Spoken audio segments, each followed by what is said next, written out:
All right, hello, ladies and gentlemen. Real fast, we're gonna do a live real quick, and we all might have been taken for a ride. I don't know. I'm not sure yet. A lot of new information is coming out. Cult stuff, the family. It's like the cases come 360 and right back to the beginning of the Delphi case. This is all old news, but it is actually now people are saying might be coming to pass. And that's actually what happened. And now the hair that was all tangled in one of the girl's hands ends up to be the sister Kelsey's. And being that it was all tangled up like that and around the finger and around the hand, that might prove some kind of a struggle or something. Maybe I'm not sure. Maybe she picked the girls up to move them or whatever. I don't know. I don't know. But let's listen to a video. Now I'm listening to a great channel right now. I'm gonna post her channel in chat. Is that what you're supposed to do, Deb? Did I just delete or close her?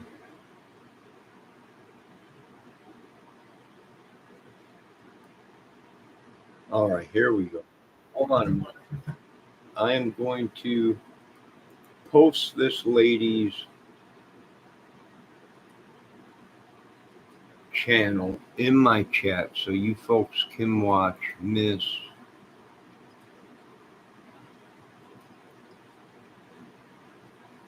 Hold on, let me see what her channel's name is. Miss True Crime Design. Now let's watch a little bit of this real quick. Can you folks see okay or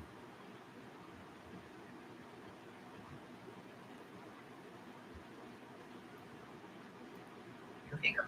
They concluded that this item number 17 was consistent with Kelsey and the statistic that they provide, which I'm going to talk about in a minute. Kind of what this means is 1 in 800 trillion. Meaning, as of March 7th, 2017, they had an unknown female hair. Nobody had asked to compare it to Becky or Kelsey until 7 years after the trial started. So that is the timeline and how that worked.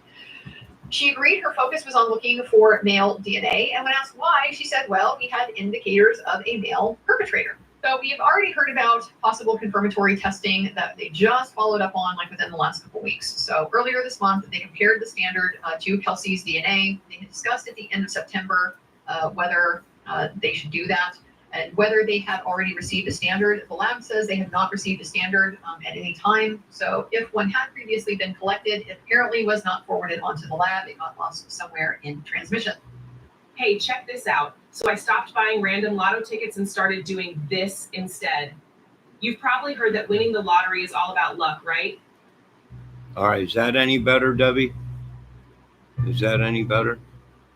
Well, what do we have here? Okay. Revelations from the state of Indiana's I'll case see against if I Rick could do Allen better. have thus far exposed the collusion, incompetence, and utter fraud that has taken place regarding the murders of 14-year-old Liberty Rosalind German and 13-year-old Abigail Joyce Williams in February 2017. The implications of such revelations are nothing new to me or my subscribers.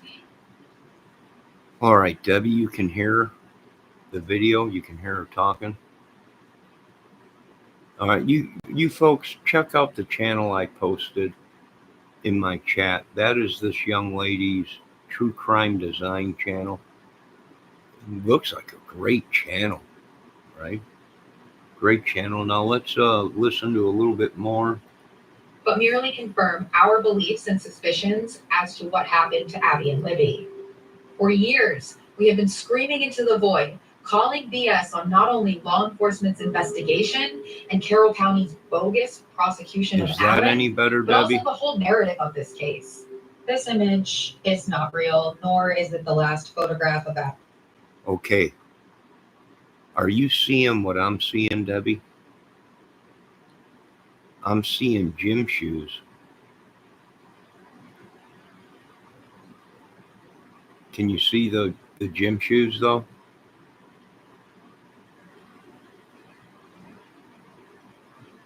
Them are gym shoes.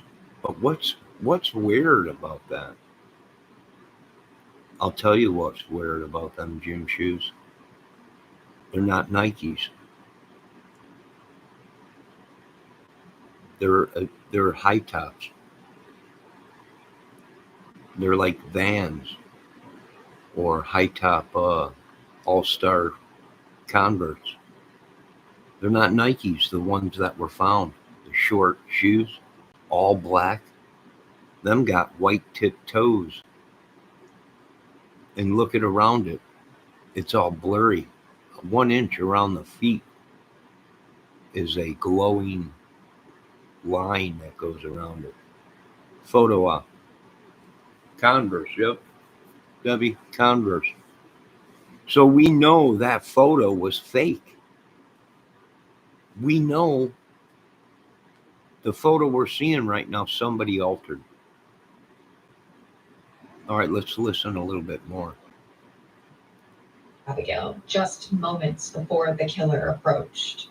It first appeared on Facebook, not through law enforcement. It is an edited combination of this authentic photograph of. Now you can see, Debbie, can you see clear as day in this photo? Them are not Nikes. Them are Converse. Them are Converse gym shoes.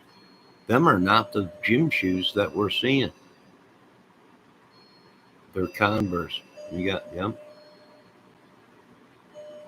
Yep. You little firecracker. Yep. Them are Converse. So we know that the photo that we've been seeing for I don't know how long, 7 years, was actually altered and possibly photo op. Why? For one, look at the shoes. They're way too clean. They are white, bright white. Not even dirty. They're glowing. So we had a feeling something was going on. Right? Let's continue to listen. Abby playing softball in a hotel parking lot, and the bridge guy image itself, which is a template of sorts. You can go to the channel Hypothesis and watch the series Shadow Man to see this proven as fact. These two pieces of evidence were planted on Libby's phone by the perpetrators. This would have been obvious to the FBI immediately. All right. Now, are you seeing what I'm seeing?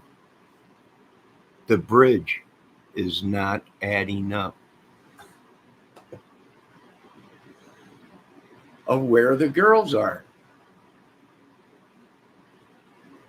with bridge guy. They said he was right behind the girl. Look at the photo. What's wrong with the photo? Bridge guy is by that platform. Abby is nowhere near that platform. The platform is way like 20, 30 feet, 40 feet back there. I don't see anybody. I'm not seeing anyone. You look behind bridge guy, what's behind him? A platform off to the side. On the left side of the photo. Why ain't we seeing that in the photo with Abby? We ain't seeing no platforms on the bridge that Abby is on, except for on the right side. You see a platform all the way down there. All right, let me get my pointer. Where do we see a platform? All the way down here. There ain't no platforms on the right side of the bridge.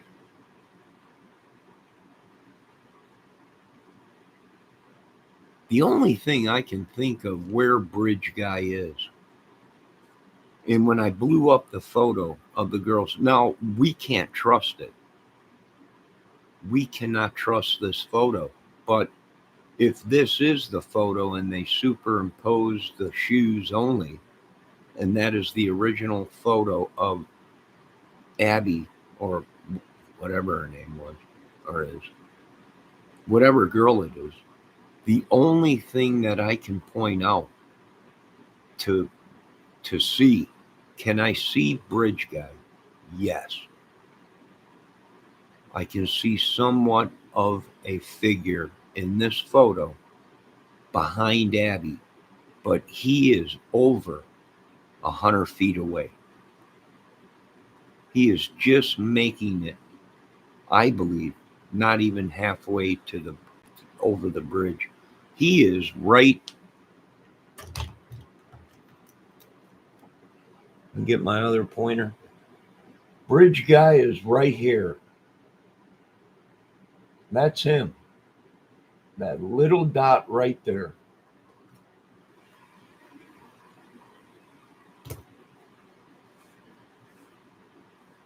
He's a speck in the film. Why? Because he was that far back.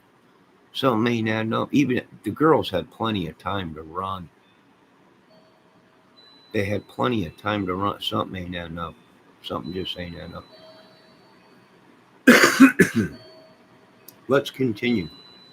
And that's why the case has been handled with so much secrecy, because of deception. I have long speculated that Kelsey is the one who planted this evidence on Libby's phone because she, by her own admission, had the passwords to Libby's socials. I believe she logged into Libby's Snapchat from her phone and posted these images. She did so, in my opinion, to aid the perpetrators in staging a fake timeline. Yes. All right. So now they're saying that Kelsey knew all the codes to the girls' accounts. And now they're saying it's possible she is the one that posted the photo, which probably was altered somehow, some way. The timing, and we don't know. How long were the girls really missing? Was it that day? Was it 2 days, 3 days? We don't know. Let's continue. Question, which was interesting. He's like, you never extracted the information from Kelsey German's phone, did you? He says, we did not. And he says, is that a mistake? Just to help with timelines and see who was communicating, and you don't think you maybe should have done that? He says, no, I don't think we should. That's not good. They didn't even take the family's phones. They didn't even take the family's phones and go through the data. That's very fishy. That's very fishy. And you know what? In the beginning of the Delphi case, the family was under the microscope because of the family involvement in certain things. That's crazy. Let's continue to listen to Miss True Crime. Oh, crap. I forget the name of her channel. Debbie, do you remember her name? I got it. Hold on. We are continuing to watch the great channel of True Crime Design. He said you did in fact learn with the rest of us in the last few months that phone connected to the tower at 4:33 a.m., correct? The woman says, yeah, we learned that. That's right. Kelsey's phone was never searched, seized, and never underwent a Celebrite extraction.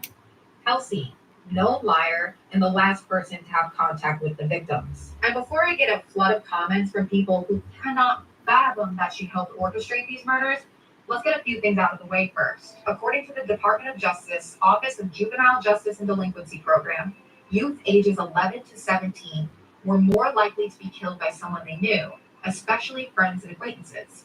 Their deaths were commonly tied to arguments and crime. Youth ages Debbie, I just pointed it out.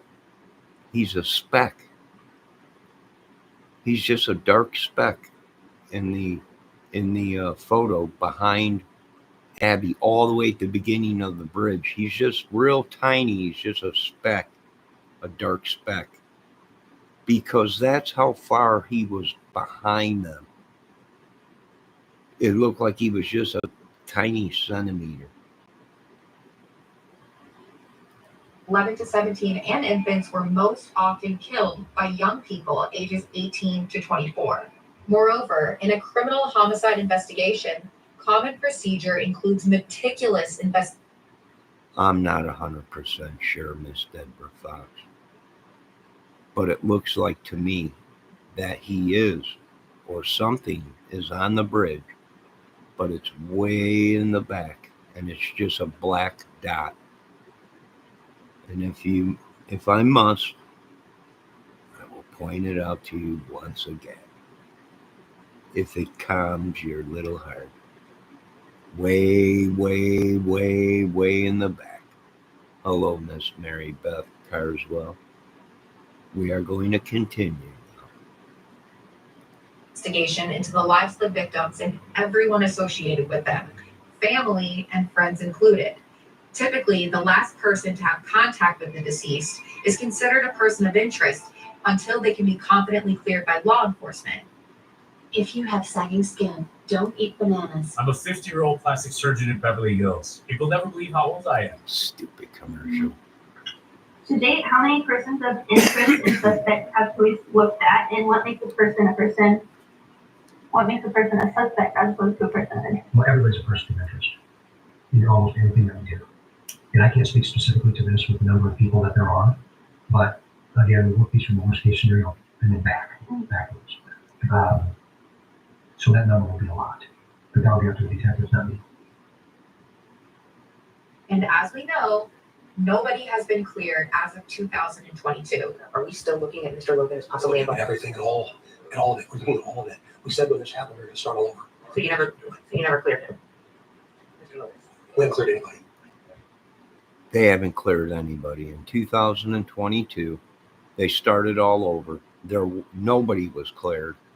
Why didn't they get any of the phones from the family, or Kelsey, or anything, or Cody, or Derek, or any of them, or Becky, or the mother, and go through them?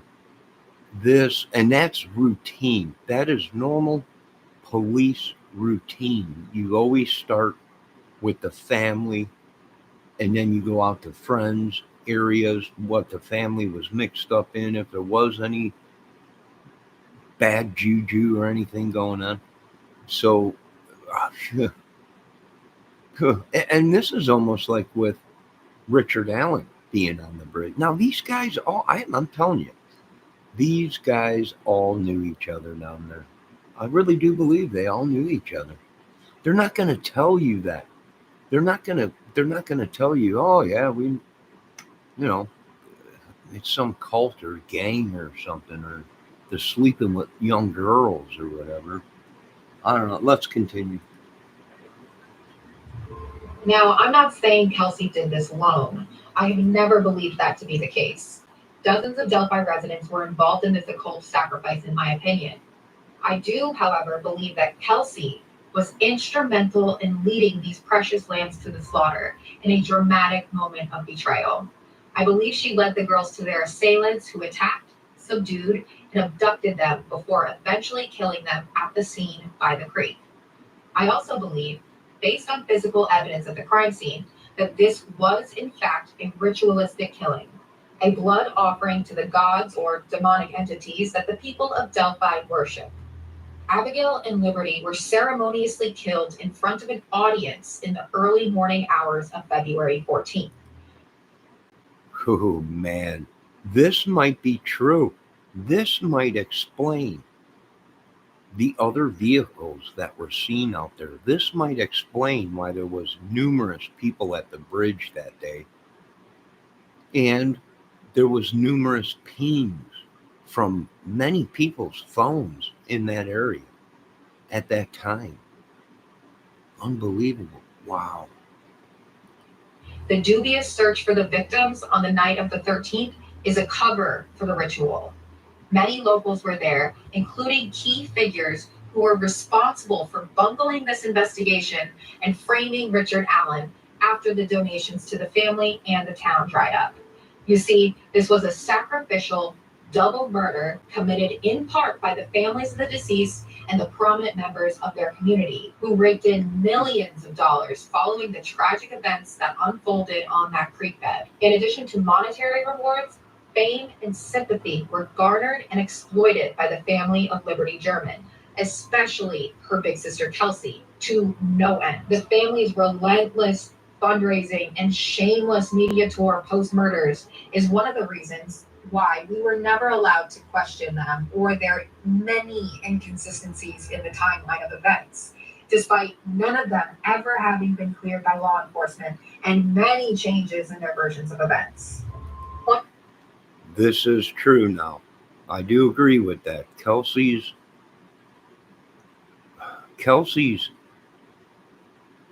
witness, her testify to the police, to YouTube, to everybody.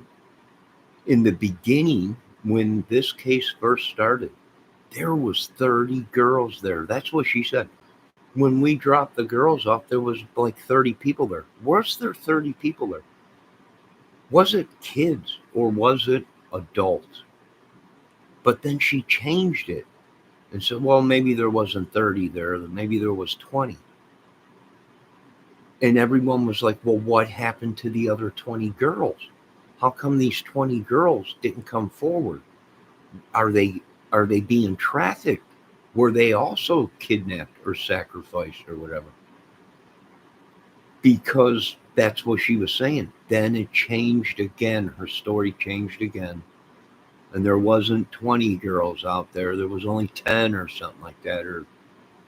So the story kept changing in the way she was acting, being interviewed by Doug Carter, to me seemed kind of fishy or something. I don't know. And then you have the whole thing with the stepbrother or stepson or that they adopted, Cody, or they called him Uncle Cody, and the stuff that he was into and some of the posts that he did. We'll go over that after this. Point being here, there are many inconsistencies in this girl's story, and I don't have the time to list them all here. I have a playlist dedicated to her as a suspect that you can review if you want a deeper dive into her lies and manipulation. This video is to address the shocking revelation that was learned from the ongoing trial, that I sincerely hope wakes people up to the true evil that took place here, and that is the fact that Kelsey's hair was found in Abigail's hand. This is objectively the most incriminating fact pertaining to any suspect examined thus far. Ma, this little lady knows what she's talking about, because that is true. In murder cases, who is the first suspect? The last person that's seen them. Who was the last person to see Abby and Libby that we have been told? Remind you, at this time, I think she's a minor. She's a minor right now. As this is all going on, she's a minor. She might have been put forward from someone else bigger to take the fall. Why? Because she's a minor. They'll go lighter on her and she won't have that much time to serve. If she was ever caught, if they ever, we don't know. But in any case, you can ask any professional investigator, what is their routine in a case? When something like this happens, what do you do? Well, the first thing we do is we question the person that last seen the victims. And who did that happen to be? Kelsey and the family. Very interesting. As always, I'm sure there will be people simping for this girl they've never met, bending over backwards to make excuses for her lies and bizarre behaviors. And this is one of the main reasons this case remains unsolved and elicits confusion from the public. Let me explain why this fact is so damning that it absolutely cannot be explained away. The same folks dismissing this evidence are inclined to believe the state's bogus narrative that the girls escaping the elusive BG crossed the 3-foot deep creek to end up at the crime scene. The state is trying to sell that there was a single perp who was interrupted during an assault and fled the scene, despite no DNA evidence of the defendant left behind at the scene. Moreover, the crime scene was staged and the bodies manipulated. Abigail was redressed in Libby's clothes. If you want to buy that this piece of hair on the body of the victim at the crime scene is inconspicuous because the sweatshirt belonged to Kelsy, or the fact that Abby supposedly slept over at the Patty's the night before, I suggest that you are the one who was reaching. The hair was not found on her clothing. It was found in her hand. For years, the public pondered the question of the presence of DNA at the Delphi murders crime scene. It is sad, Debbie. It's very sad. I agree with you 100%. And fact be the fact, how did that hair get entangled into her hand? The only way that could probably happen, to get entangled around her fingers or stuff, if she was grabbing somebody's hair. I don't know, unless somebody planted her hair there. Are we dealing with really some real sicko that could have taken one of the girls? You know, there's a lot of looking at some of the, you know, we keep coming back 360 to this case.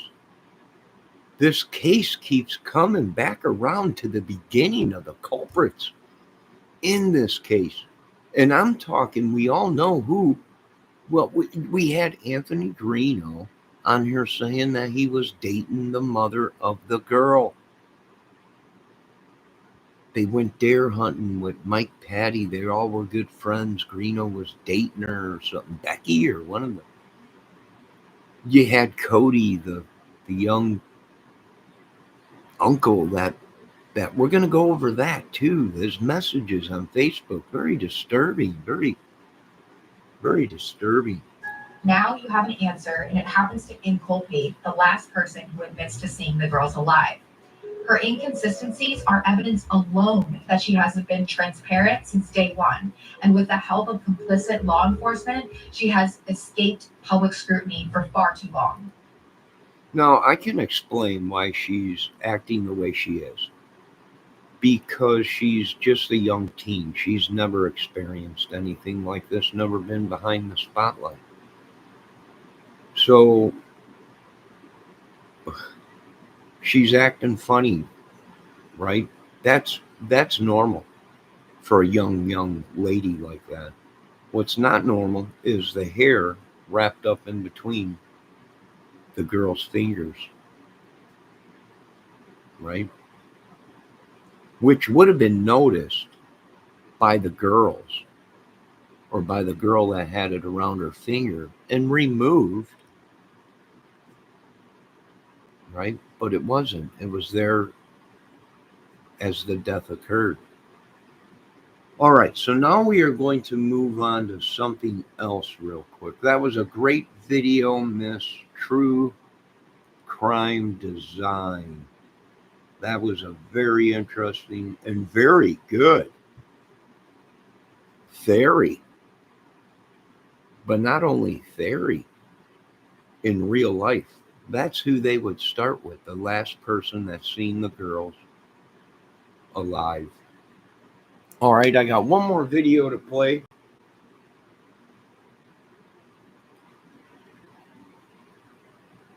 And I am going to post it in my chat again. Another video by this great little lady, True Crime Design. All right, let's check this out. And I'm going to tell you the truth. All this stuff makes sense. And anyone that says it ain't making sense, they don't know They're not making sense. All right, let me see what I can find here. I'm looking for one video here.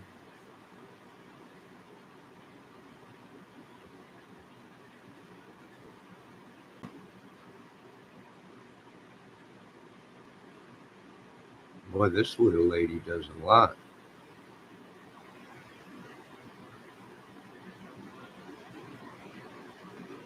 Hold on, I'm looking for a special video.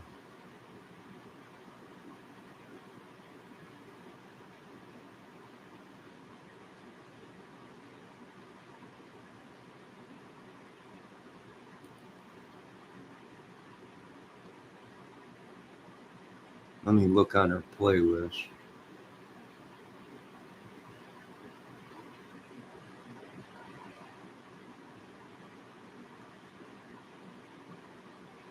I'm not seeing it.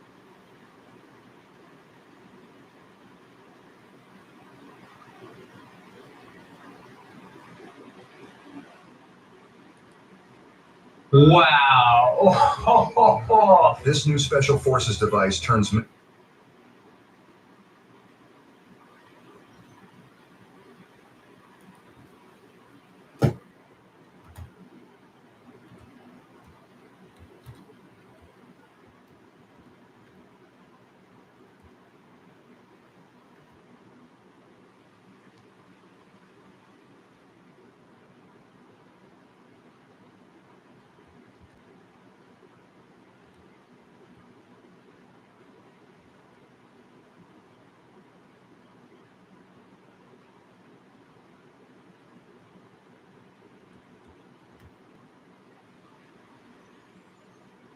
All right, I found it. My brain is working today. All right, ladies and gentlemen, I just posted the video in there, but now you can see it. All right, here we go. Let me blow the screen up here. Okay, this is adopted son of Mike and Becky Patty, convicted of a felony.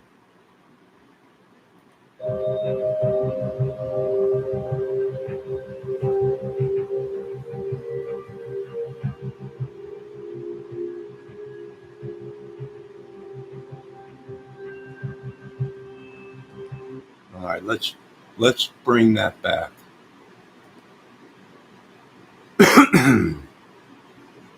All right, can you folks see that okay? Hold on a minute. Let me lift this up a little bit so you folks can see.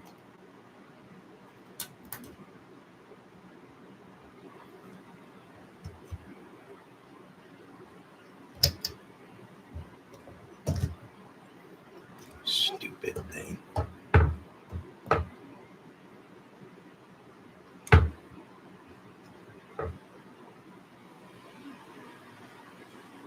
All right, that is Cody Patty.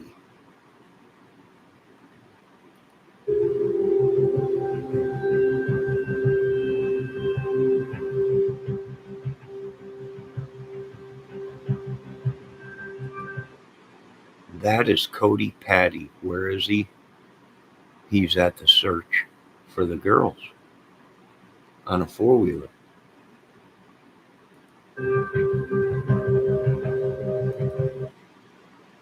All right, now there's Cody Patty with just a goatee.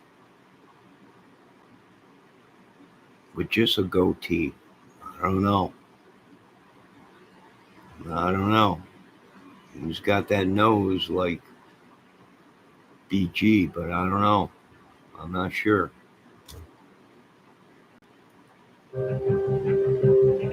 Supervisor. You're answered.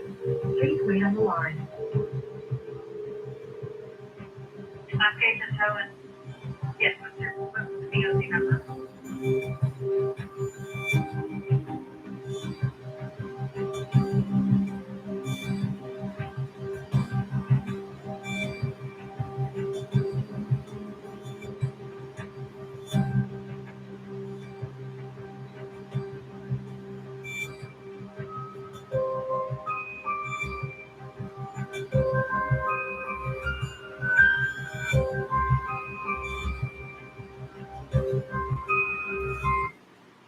All right, it says he was sentenced to 456 days in the Department of Corrections. What was it? Drinking and driving, endangerment of people, or something like that?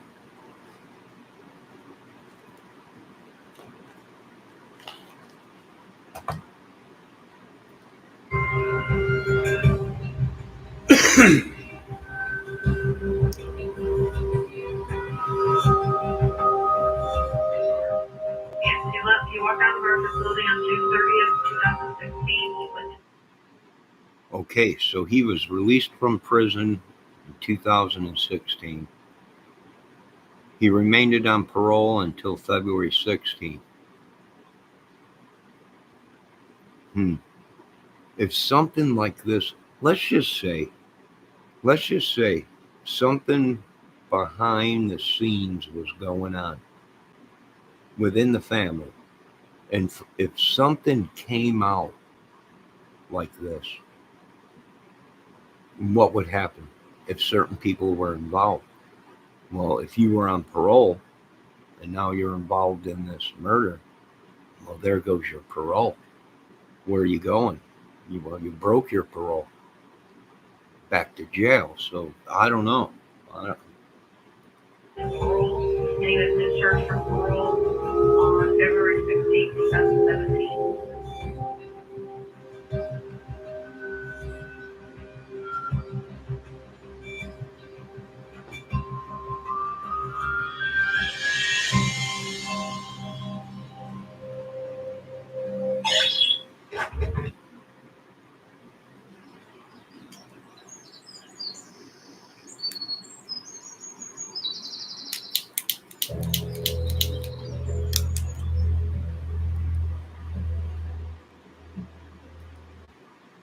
All right. Now this is his messages.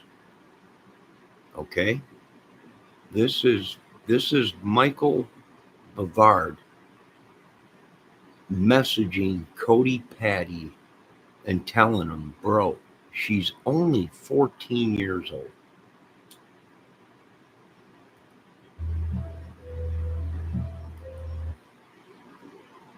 Cody Patty says, it's hard to find the baby or that baby, or it's hard to find that baby is mine. I only nutted in her one time.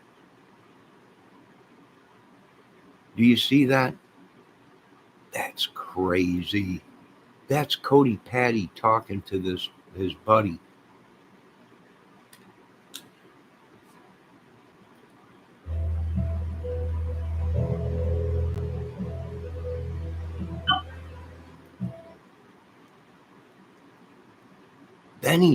Then he posts, but she really knows how to twerk it, or something like that, though.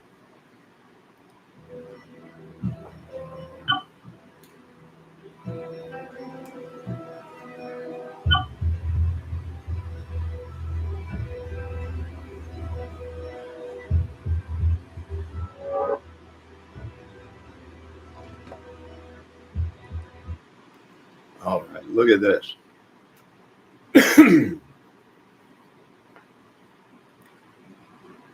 All right, I appreciate it. I was just going to show how I let people know that stuff has posted before they went missing. In conversation between Michael and I was from a weekend in St. Louis. We were at a line dance bar. Then Michael kept saying she's only 13 or 14. I asked him what's that from, and he said a rap song.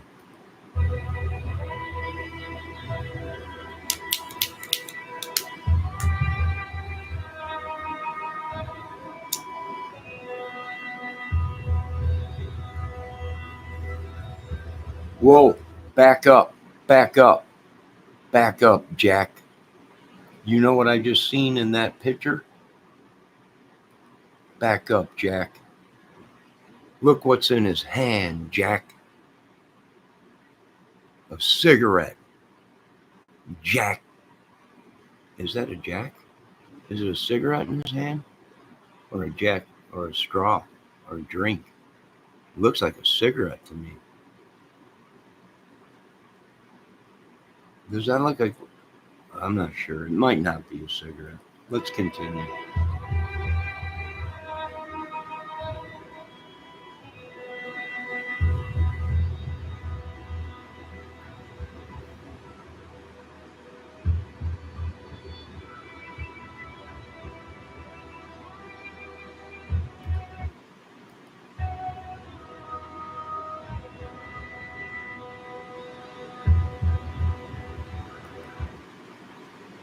The big question is, what song were you and Cody posting back and forth on Facebook? Ooh.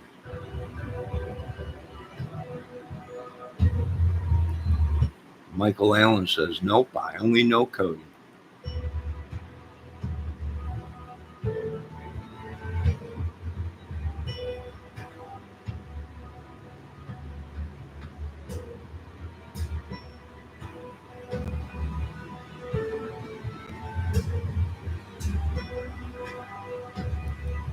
Whoa, man, look at that face.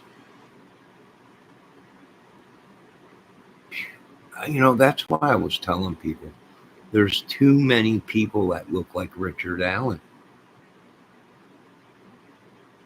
Look at the way his face is light on one side. I don't know, man. And what we're seeing is them dimples, right, in the sun. It makes it look like he's got a mustache or something, or a goatee. Interesting, man.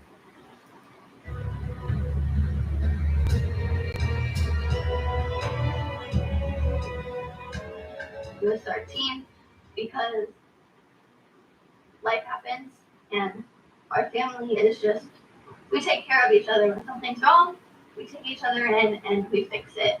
And that is how we fixed it. So, yes, Cody is a big part of our family and he is so strong. My family is so strong. I love my family so much. I don't think that we could get through this without each other. And I love you guys so much. So I know you're all watching because you're worried about me, but I love you so much, so much. Okay. Also, some rumors that go along with Cody are really gross. Like some rumors that people make up, and that, like, I'm not going to discuss some of them because they're so outlandish and weird. Like, how do people have time for this stuff? It's so crazy. Also, okay, go on. Huh. Interesting.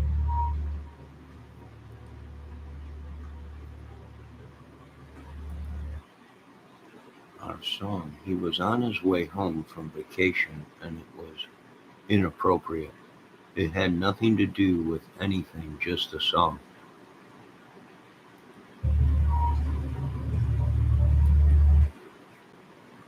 Bro, she's only 14 though. Her daddy said to have her home by 10.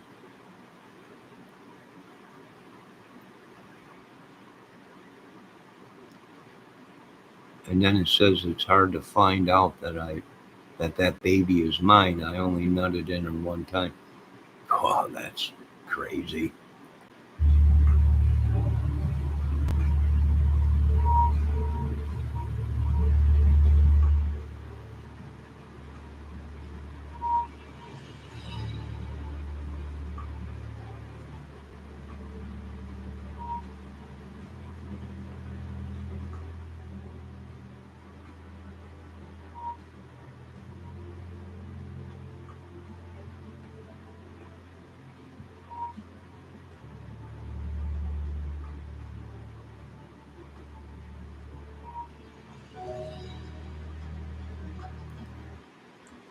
Cody's whereabouts have been confirmed.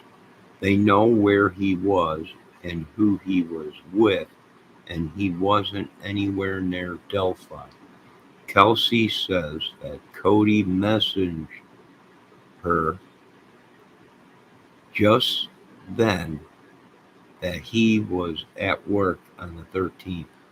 Yet Kelsy questioned thought he was at Michael's. Well, here is the real kicker. This is all lies. Cody was there because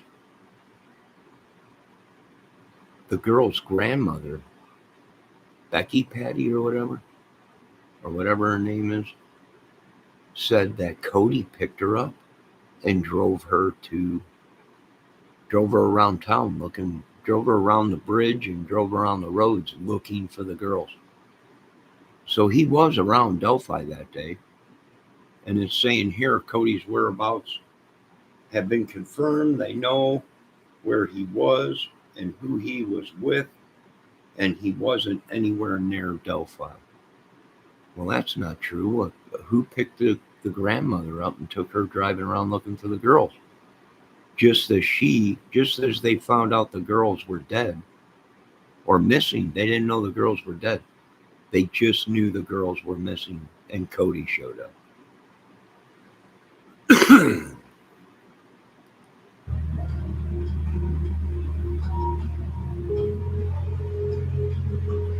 as I was pulling out, my youngest son come pulling in, and he said, "What are you doing?"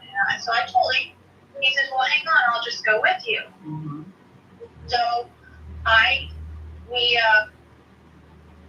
there was two different routes, and if they would have walked home, they could have walked. So we drove both of those routes, and when we got there, there were several vehicles there. Mm-hmm.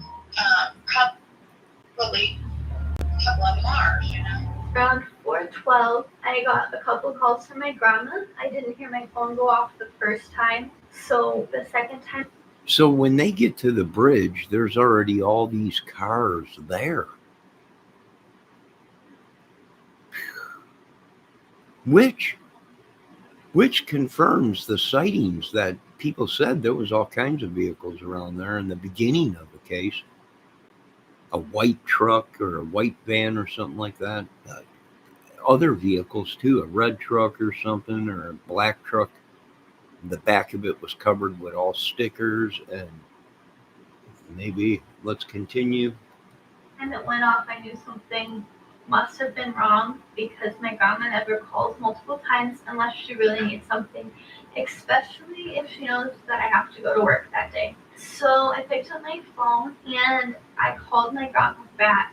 And the first thing she said was, "Have you heard from Libby?" And that was the hardest moment, I think, of that particular day. After we heard, I called my work and told them I was going to help search for my sister. I got in my car and drove to High Bridge. At the moment, I called my grandma and told her I was on my way. I could hear the scaredness in her voice, the amount of hurt that she was feeling, just knowing that something was wrong.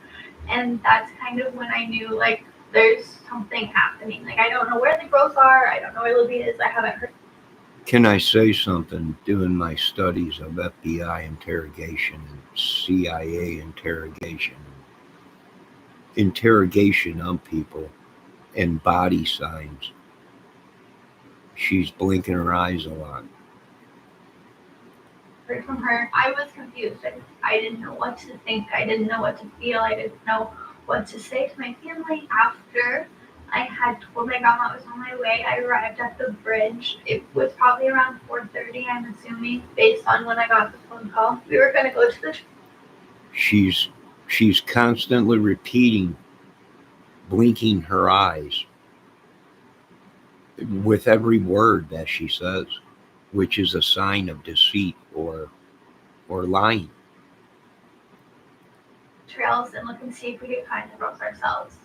Our main thought was they must have fallen, dropped a phone. Maybe they got lost in the woods. They wandered off a little too far and couldn't find their way back. So at that time, me and my uncle crossed the bridge. We got down to the private drive. Now, did you notice that? Let's back up a little bit. Let's take a look at the bridge, the massive gap that is in between the bridge. Me and my uncle. Now, do you see that? There is a massive gap. There's 2 railroad ties that are missing, which we've watched another YouTuber. I hate to mention his name because he's in everything. He just throws himself in everything.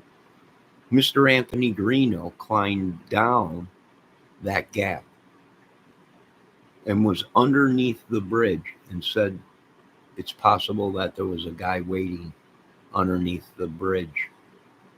And as bridge guy walked by, that was the signal for him to come out. He had people waiting. Now, I don't know if that's true, but are these people reliving what they've done and they're making it sound like they were? It's their opinion. We don't know. You know, we have seen in other cases these people confess, but use their altered state of mind, much like O.J. Simpson did, if he did it. Right? The book he did, he wrote. If he did it, this is the way it happened. And we might be seeing these other people. We've seen other crimes where these people say, well, this is what I think happened. And they're running it through like it's their scenario, but really it's what happened in the crime. Right? I don't know if it was Anthony Greeno, the murderer. We don't know that, but I did see him do a video where he was underneath the bridge. He jumped in that gap and got down under the bridge and said maybe there was someone waiting also underneath the bridge or whatever. Maybe that's why they're blocking out stuff. Maybe that's why in the bridge video it's all bloody and boxed. If you look, there's blur visions, blocks everywhere. Maybe they were blocking out someone that popped up out of the bridge. We don't know. We'll go across the bridge. We got down to the private drive and we were walking around, yelling their names, trying to find out where they might be, hoping that if they had gotten hurt, they would just yell back and say, hey, we're over here. Can you help us? At that point, we hadn't heard anything. So we headed back. We decided yes, that Debbie, it was you are time right, we got Debbie. hold of the police. It was starting to get dark. We knew that they needed help. Every possible situation was going through our brains, and we never thought we would end up with the outcome we did. We got a hold of the police finally. My grandparents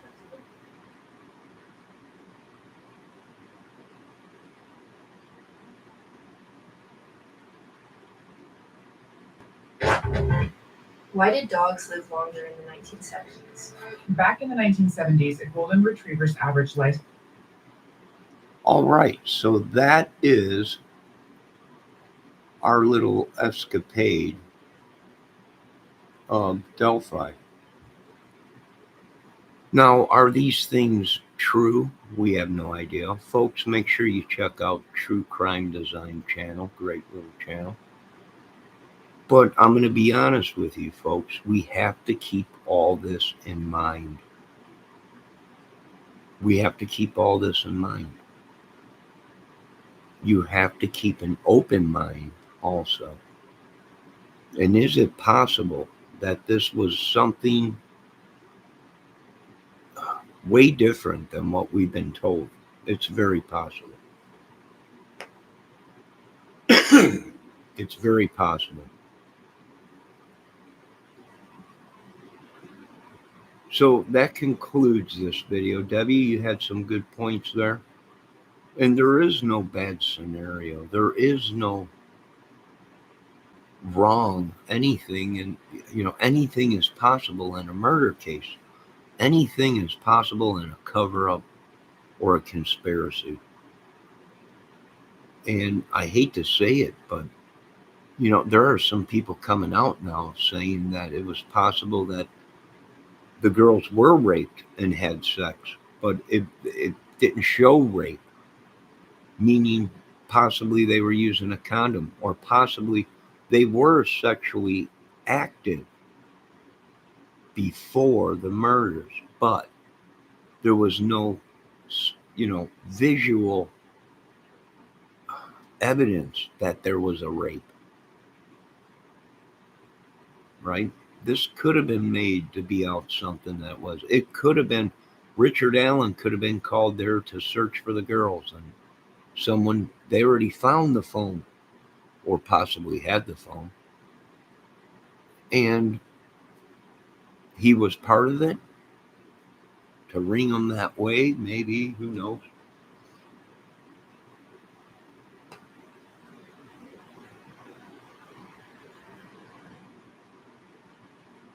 Yeah, that's what it sounds like. And then, you had Doug Carter telling Mike Patty, "You owe me one," right?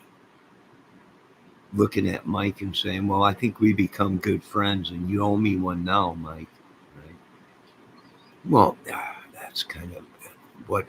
And then you have they're saying that these people are involved in some cult, the whole town, Masons, lodge, and this was a sacrifice. And there was many people there, which that's what Kelsey said when she first was interviewed. I dropped the girls off. There was 30 people there, 30 kids, but maybe they weren't kids. Maybe they were, or maybe she's just getting her time mixed up. I'm not blaming her, right? She's a young lady. She was probably nervous. She's never gone through anything like this. So if she could have been thrown off guard, said wrong things, whatever. She has changed her story a lot. And I hate to say it, folks, but no matter how you look at it, she was, and the family was, the last ones to see the girls alive.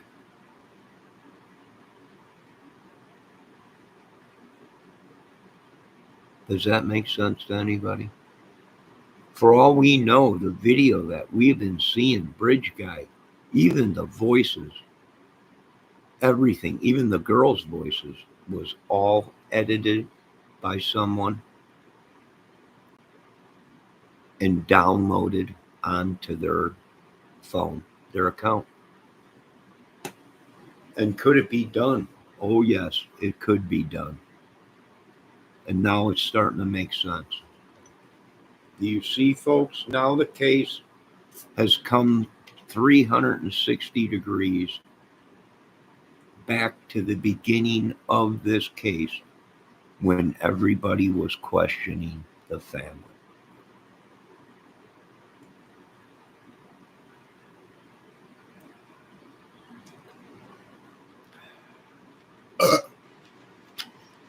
And it is, I'm not going to lie, it is suspicious that they did not take any of the family members' phones and go through them. It just don't make sense. It don't make sense that they did not retrieve any of the family's phones.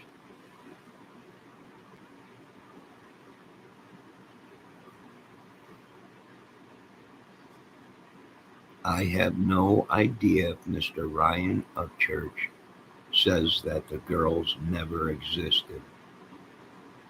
The girls did exist. What don't exist is how long they were dead.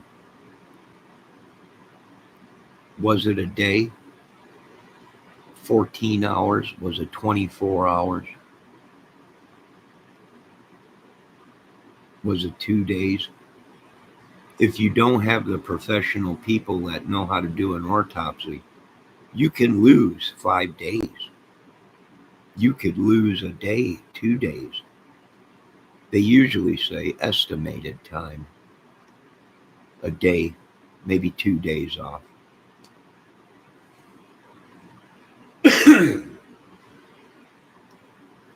All right, ladies and gentlemen, I want to thank you for showing up tonight. I don't know how many of you people showed up here. This is all new to me. I have never, in 12 years of being on YouTube, probably longer than 12 years, have never used other people's content. This is the first time. I hope I didn't break any laws. Miss True Crime Design, ma'am, if this bothers you, I'll take this video down. I think you got a great channel and great theories. And a lot of people don't realize that family members are always the first. If they're the last ones to see the family members alive, they just pop up dead. You know, very fishy.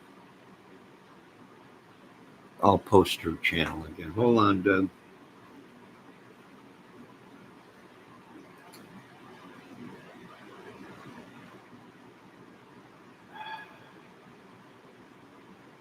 I think I did it wrong the first time. Here we go. Let me get this right. Here we go, Deb. Excuse me. There we go, Debbie. Oh, Debbie already beat me to it. Debbie, why you... Now you're making me look bad, Debbie. God, woman, you're faster than me. Just cut it out. Good God, I'm trying to put on a channel here. No, thank you, Debbie, for posting it. But there is Miss True Crime Design channel. There's many players in this crime. There's many players and people affiliated. Why? Because they put themselves there. They're friends with the family. They know each other. It's a small town. And I do believe some of us got it right in the beginning. Something, corruption, whatever it may be. You know, a lot of these people were saying it's political driven. Well, everybody knows Indiana is a red state, Republican. I don't know. This is pretty crazy to me, man. Maybe it is. They're all sacrificial. I was watching a godly person today talk. And they were saying that we think this is, they think we're screwed either way. America's screwed, no matter who we get in there. I don't know. God bless America, what's left of it. And Jesus, if you can, protect us. Take us underneath your wing.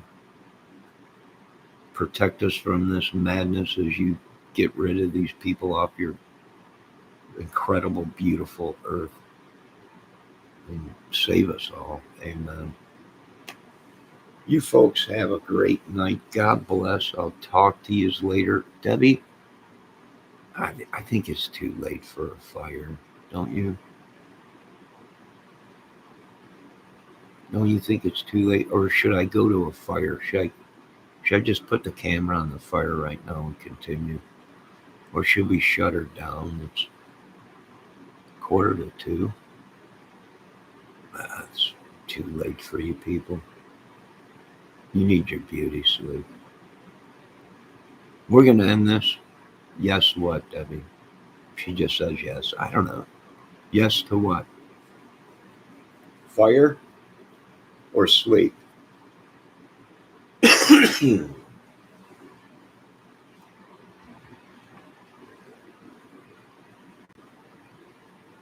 What is it going to be, woman? I think I got a new neighbor that just moved in.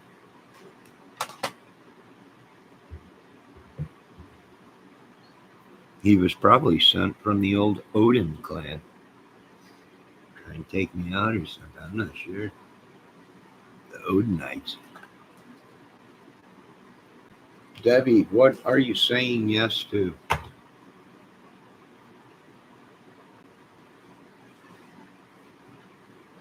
That was crazy stuff. What was crazy stuff? What we watched? Excuse me. Do you want to shut the video down, do a fire, or just cut the fire, or I don't know. It's my channel. I can't even make up my own decisions anymore. I need a handler to handle my decisions, and that's crazy.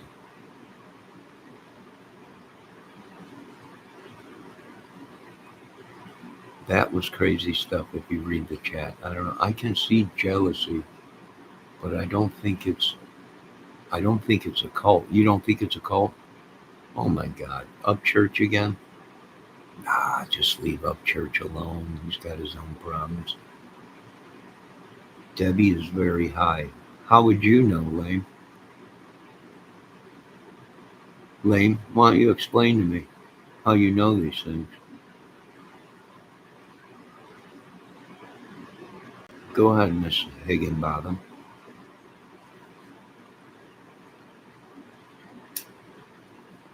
How do you know Miss Deborah so good? Or claim to?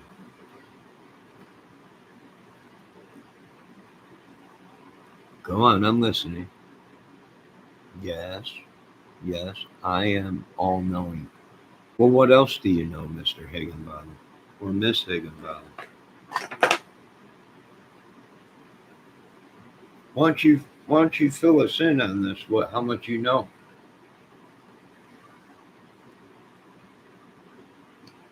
Huh? Nah? Huh? Do you have healing powers? This whole time I've been sitting here suffering, and you could have healed me this whole time, but you chose to let me suffer and swindle down to nothing into oblivion blunts. I am omnipotent. I don't know what that means. Just say you're an idiot. Debbie said, oh, lame. Debbie said, never mind. Never mind what, Deborah? No, I want to hear what he thinks he knows about everything about you.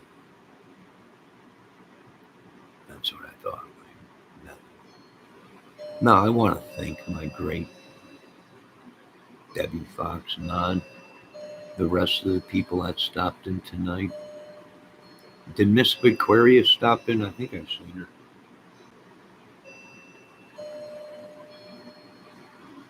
Nah, Miss Mary Beth Coswell stopped in. I want to thank her. I want to thank Miss Aquarius Minds wants to know. She stopped in. Debbie, did I miss anybody?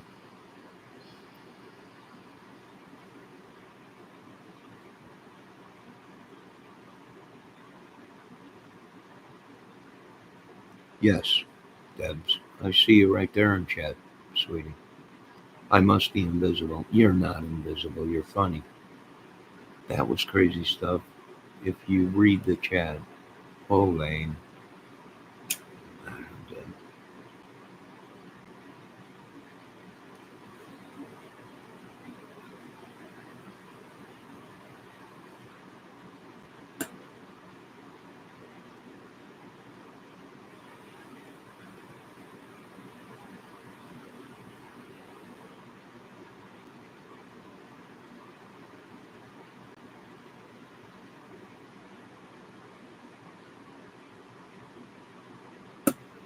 Debbie, I'm going to bust you one more.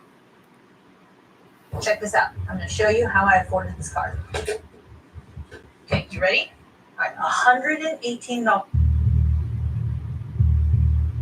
Like, what are we gonna find out here? What am I gonna see?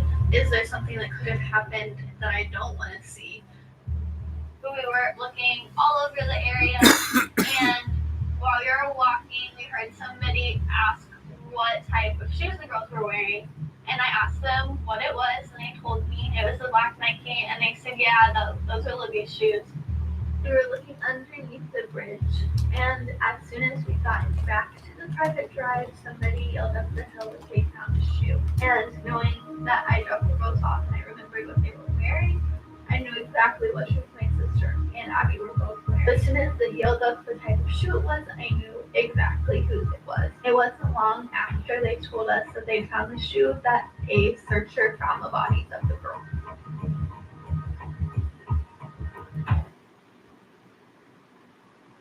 The shoes on the bridge that Abby was wearing were Nike low tops, all black with a white Nike thing on the side of it. The shoes that she has on the bridge are Converse or some style of Converse, black but with white toes and thick white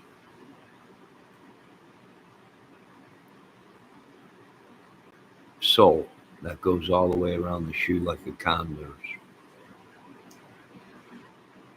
Debbie, are you still there?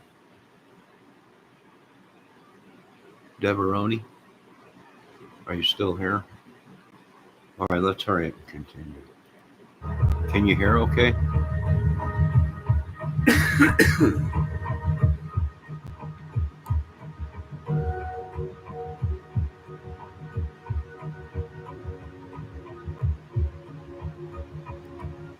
Now, this was when they were dragging the river looking for the girls. This was before they found the girls.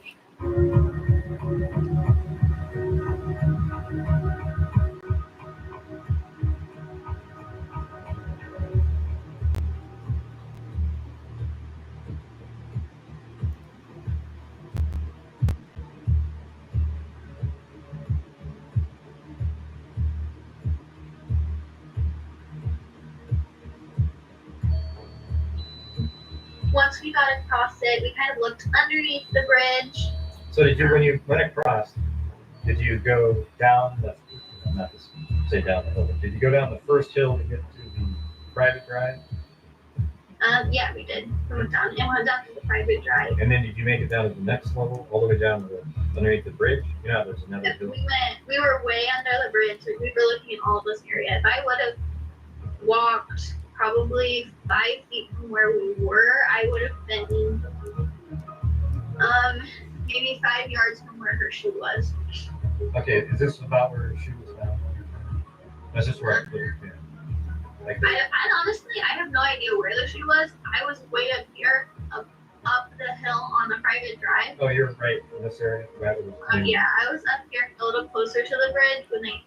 For one, the shoe was not found on that side of the creek, well, river. It was found on the other side. Kelsey's saying if she would have walked down the hill, she would have been 5 feet away from the shoe. But the shoe was actually across the river by the bodies. Nailed it up. Okay. But you couldn't see down the hill to where the guy was that found the shoe. So I don't know where the shoe was. I just know they yelled about it and asked me what shoes they were wearing. It seemed like they were kind of over in this area though when They were down here enough that I could hear them yell up the hill. So okay, but it was on this side of the creek though. Yeah, this side, but I don't know where they were. Okay. Or where the shoe was. I just put it there because that's the side that, you know, just it could have been over. But it can't be on that side because they said that the shoes and everything were found on the side where the girls were. Now, has this whole story been flip-flopped? It was the other side of the river that found them? Here, you know, wherever they went down on that path is probably where it was. Yeah, okay. But I was probably right where that kind of bend is, like over, yeah, I was probably right there.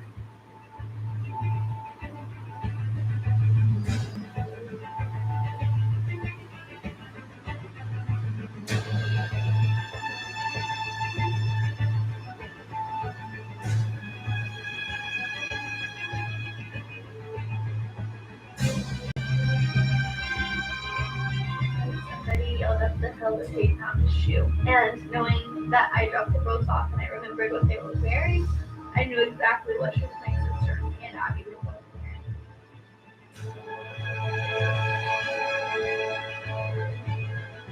If I would have walked probably 5 feet from where we were, I would have been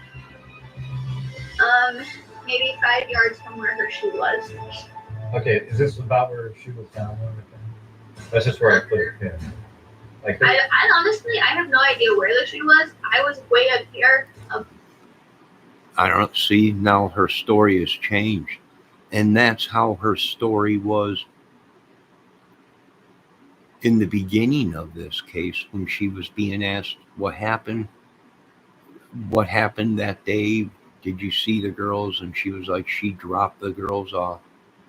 She was going to work She was on her way to work, dropped the girls off. Right? This ain't making sense, folks. Let me tell you why it's not making sense. She said she was on her way to work or whatever, or going to work that day, and she had to drop the girls off and she was going to work. But in the same breath, she said she called into work and told her boss she wasn't going to go in and work. I don't know. I'm getting confused here. Let's continue to. Up the hill on the private drive. Oh, you're right. In this area, right over there. Yeah, I was up here a little closer to the bridge when they yelled it up.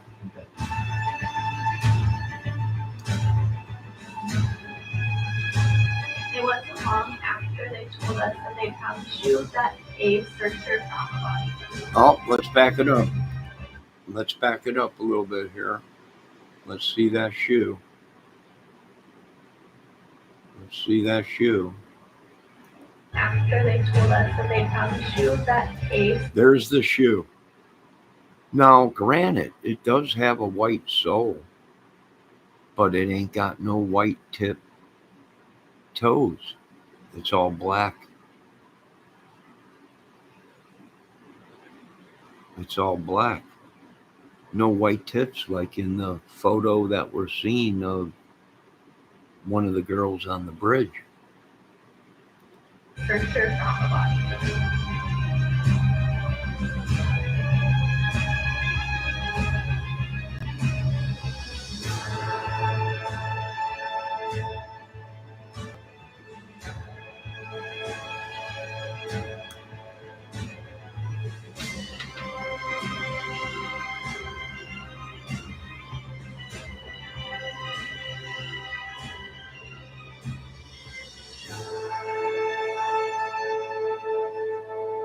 When the girls' bodies were found, did the case immediately switch from missing person to double murder case, or was it a suspicious death type of investigation? No, any one of those will always be the worst case scenario and we'll work it backwards.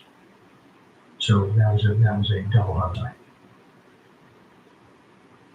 How quickly was the scene secured and an investigation of two deaths started? Almost instantaneously, as I understand it. I got up there about 2 hours or so after the girls were found, and at that time it was completely sealed.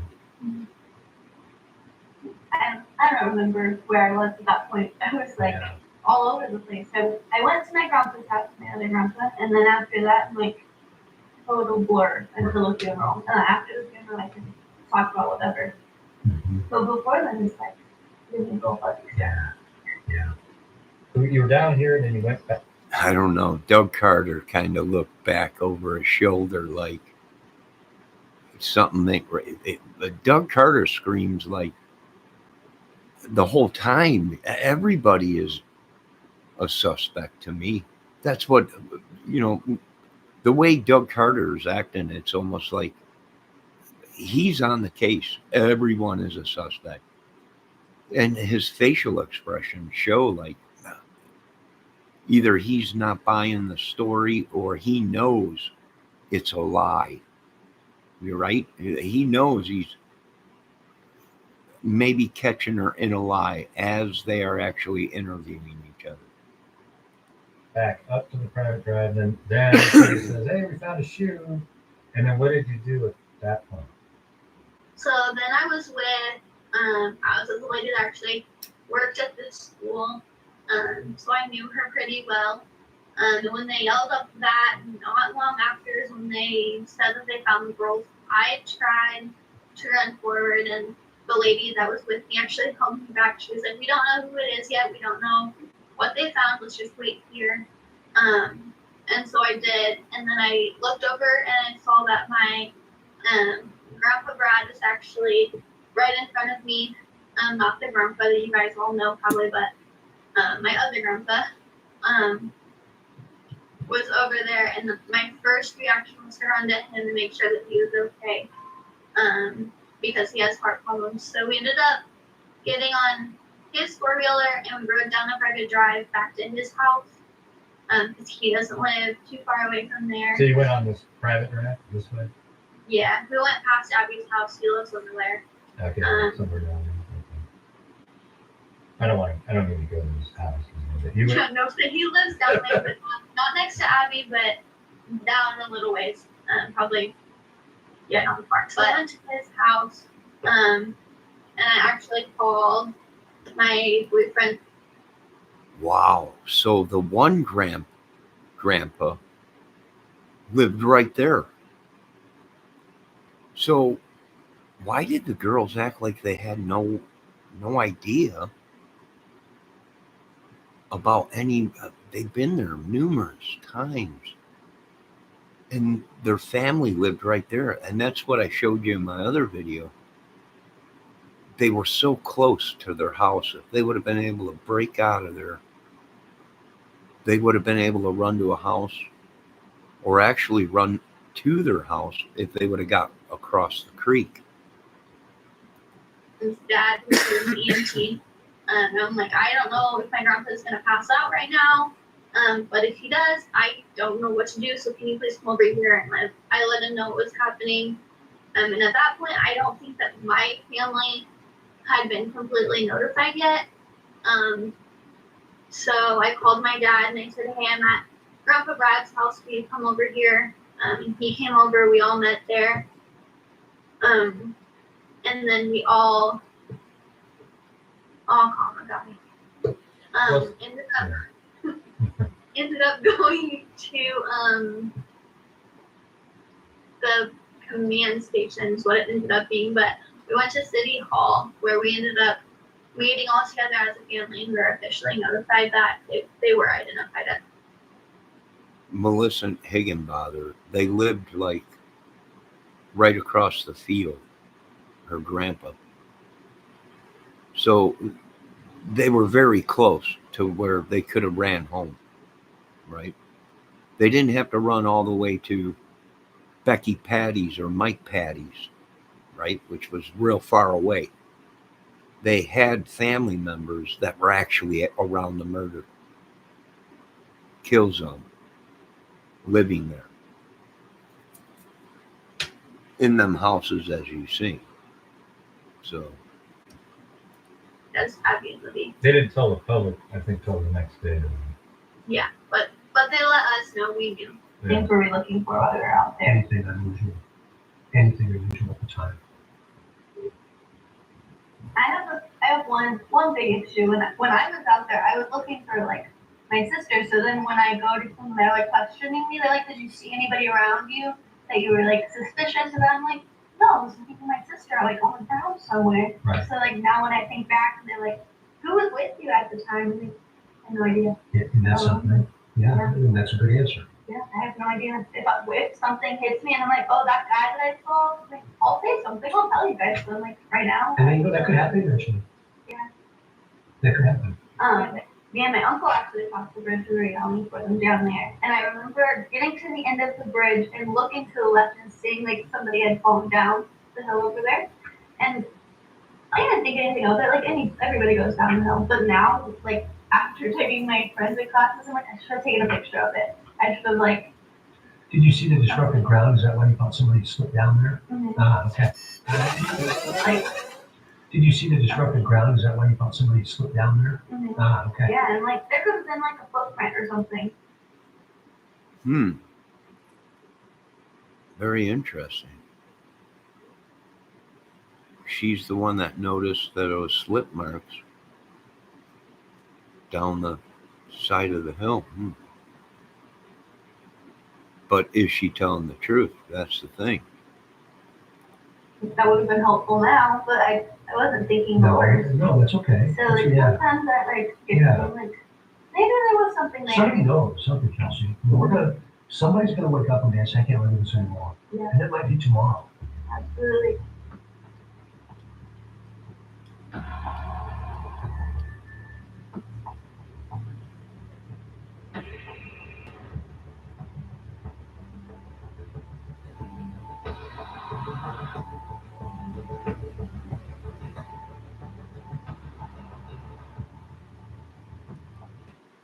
So we got a bunch of white undercover cop trucks and cars out there.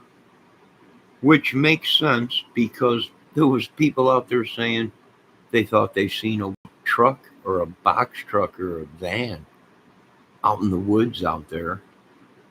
And there was, but it was police already. So these people that gave statements or made videos saying, well, there was a vehicle in the woods that we seen out there, they might not have known that the girls were actually dead yet. So they seen these vehicles out there and said that must have been a sector. There was a whole bunch of vehicles out there, or there was a camper out there. And it might be they're talking about what we are seeing right now, all these vehicles out there. And they just got the day mixed up, right? It was the day right after the murders.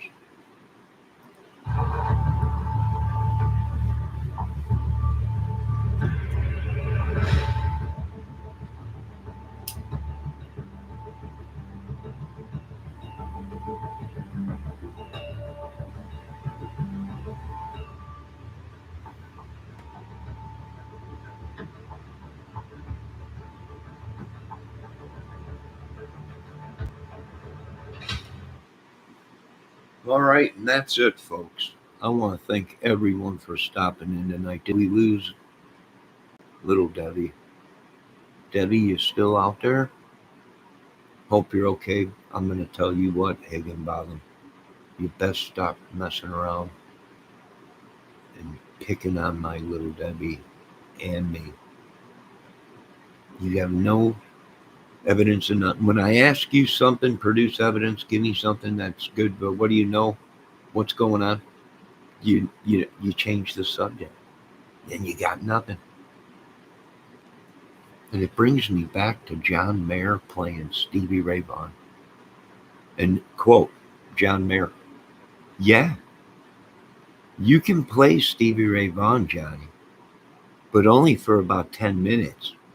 And then you got nothing. You're all cramped up in the corner and your hands are... He's right. But he's also right about this Melissa Higginbotham dude.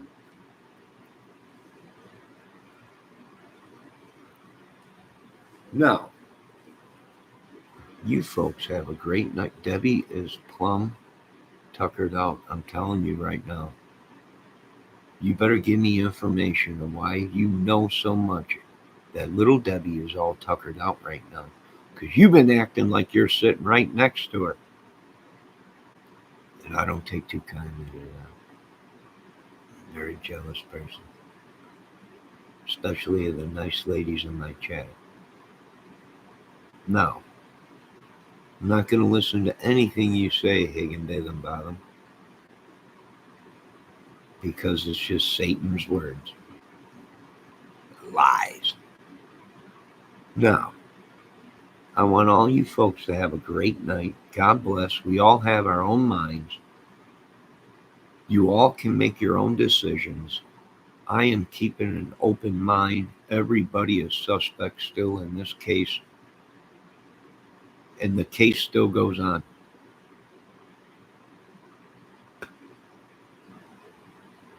This is what we got to deal with in the Delphi case.